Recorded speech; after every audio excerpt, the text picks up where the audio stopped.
12 bagong Honda ADV 160 motorcycles ang opisyal na ibinigay ng pamahalaang lungsod sa Iligan sa pamumuno ni Mayor Frederick Siao para sa Iligan City Police Office dito lamang 8 ng Setyembre taong kasalukuyan sa Anahaw Amphitheater, Buhanginan Hills, Palao, Iligan City.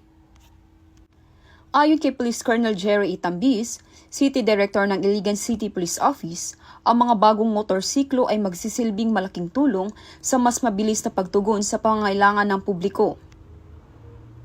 Dinaluhan ng ilang lokal na opisyal at miyembro ng pulisya ang nasabing aktibidad na layong palakasin ang kapabilidad ng kapulisan at itaas ang moral ng mga tauhan ng PNP sa pagpapanatili ng kapayapaan at kaayusan ng lungsod.